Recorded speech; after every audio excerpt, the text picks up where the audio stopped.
Hi, my name is Jeffrey Payne. I'm a co-founder of a venture capital firm called Golden Gate Ventures. We're based in Singapore. Startup founders have to lead the way. So you don't introduce to employees without you understanding what it is. So the first thing is find a way to experience it yourself. At least you get a taste of how the entire process looks like. Because usually coaching takes a while, 3, 6, 9 months, 12 months, 24 months.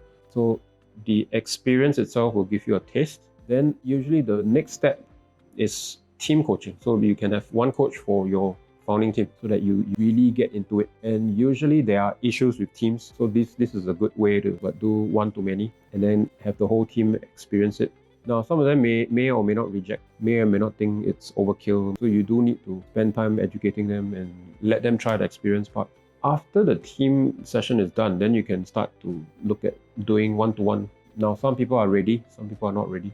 Once you got into the process and you find that it's beneficial to your middle managers, for example, then you can start to evangelize that, educate them, give them more content to check it out, and get them into the same process which you have gone through before. So you can actually relate to them, they can relate to you.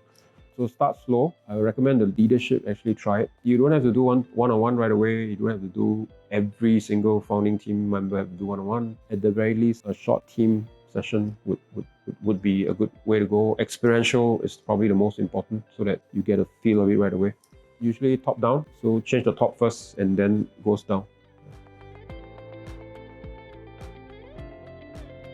If you are implementing for the whole company, the senior team, core team, founding team needs to do it first. And sometimes it is through their own trial and error. Then they say, okay, this is important enough to set aside money, whether from the company or whether from myself. In the startup world, in the West, in the Valley, for example, sometimes when a VC invests in you, they'll actually throw a couple of coaches at you. Sometimes they'll pay for it. Sometimes they'll use their investment to pay for it. It's somewhat covered, right? Like package deal, talk to these coaches, pay them, done. Because that's the point of me investing in you so that you can outperform everybody else.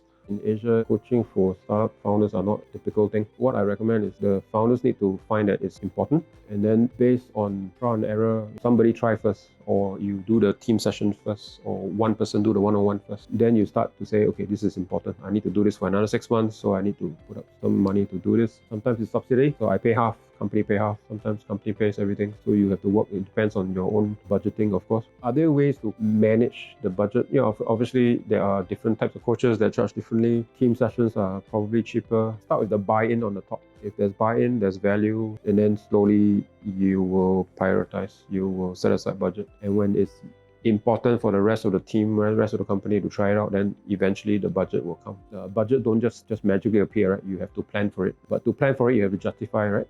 Yeah, to justify, you have to go through it, right? So just go one step at a time, and you eventually get there.